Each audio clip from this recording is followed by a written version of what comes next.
안녕하세요. 힌트노트의 저자 양정석입니다.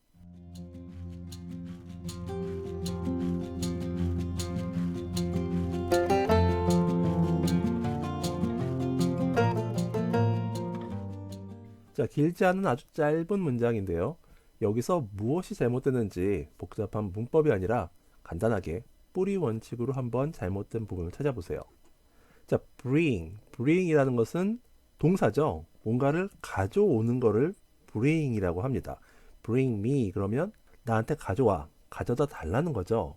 자, 이 문장에서 분명히 bring이 뿌리 동사인데요. 뒤에 다시 is라는 비동사가 다시 등장했습니다. 한 문장에 동사가 두 개일 수는 없죠. 자, 원래 이 문장에서 전달하려고 했던 의미는 뭘까요? 내 책상 위에 있는 USB를 가져다 줘, 가져와 라는 의미겠죠. 자, 그러면 바로 그 의미가 되도록 이 틀린 문장을 고칠 건데요.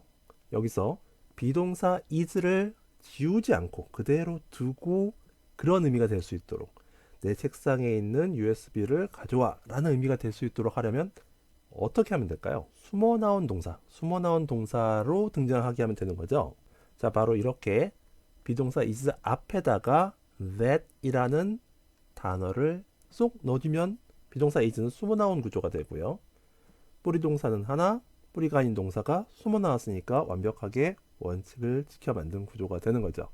자, 그러면 저희가 방금 만든 That is on my desk, That is on my desk라는 이 부분은 이 문장에서 어떤 역할을 하고 있는 걸까요? 바로 앞에 있는 명사 the USB 이거를 뒤에서 설명해 주는 역할을 하고 있죠. Bring me the USB. 어떤 USB냐면요. That is on my desk. 내 책상 위에 있는 그 USB를 bring me. 나한테 갖다 줘. 라는 의미가 되는 거죠. 문법에서는 이런 거를 바로 관계대명사절이라고 하죠.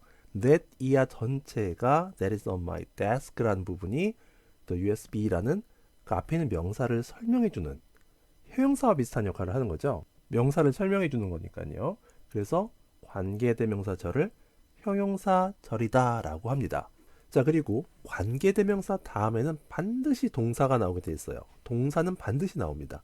주어가 없거나 목적어가 없을 수는 있어요. 관계대명사 뒤는요. 늘 그래서 주어가 없거나 목적어가 없어서 허전하지만 동사는 반드시 나옵니다. 그래서 관계대명사는 절이라고 합니다. 동사가 있으니까요. 자, 하지만 관계대명사 뒤에 나온 동사는 절대로 뿌리 동사일 수는 없죠. 숨어 나온 동사입니다. 자, 그리고 참고로 USB가 뭔지는 다 아시죠?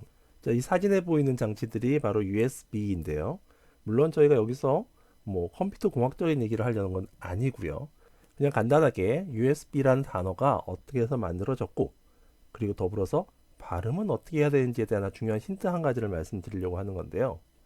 USB라는 것은 Universal Serial Bus라는 이 세 단어에서 앞자만 따서 만든 약어입니다. 뭐 이런 약어들은 굉장히 많죠. CIA, IBM. 자, 그런데 여기서 잠깐 중요한 발음 퀴즈. 이렇게 만든 약어들은 강세가 어디 있을까요? 약어도 영어 단어이기 때문에 모든 영어 단어는 반드시 강세가 있죠. 스트레스를 받는 음절이 있습니다. 영어 약어의 강세는 어디에 있을까요? 어느 음절을 강하게 발음할까요?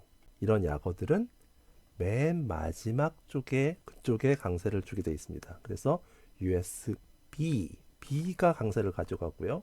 뭐 IBM도 마찬가지고 CIA 맨 마지막에 가져갑니다. MBC도 MBC가 되겠죠. 자, 그럼 다시 본래 문장으로 돌아가서 자, 제가 이렇게 한번 질문해 볼게요. 만약에 That is on my desk에서 뒤에 숨어 나온 동사 is를 빼면 지우면 어떻게 될까요? That on my desk 이렇게 하면 어떻게 될까요? 자, 방금 전에 말씀드렸듯이 관계대명사 뒤에는 반드시 숨어 나온 동사가 있어야 됩니다. 그래서 이렇게 쓰면은 관계대명사 역할을 제대로 할 수가 없고요.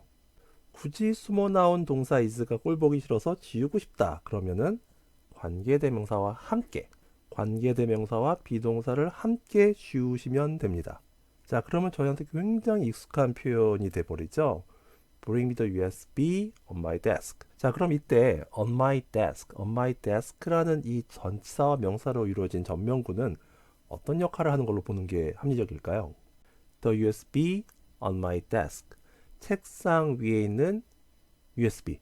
앞에는 명사를 설명해 주는 거니까 형용사 구, 형용사 역할을 한다라고 볼 수 있겠죠. 전명구, 전사와 명사로 이루어진 이 전명구는 딱 두 가지 역할 중에 하나를 하게 됩니다. 보통 저희가 흔히 알고 있는 건 바로 부사구죠. 부사구 역할을 할 수가 있고요. 부사 같은 역할을 할 수 있고 또 하나가 형용사와 같은 역할을 할 수 있는데요. 근데 이게 구분하기가 쉽지 않을 때가 되게 많아요. 전명구가 형용사 역할을 하는 건지 부사 역할을 하는 건지 구분하는 게 어려울 때가 많습니다. 뭐 영어 문법 학자들도 전명구는 중의성을 갖는다.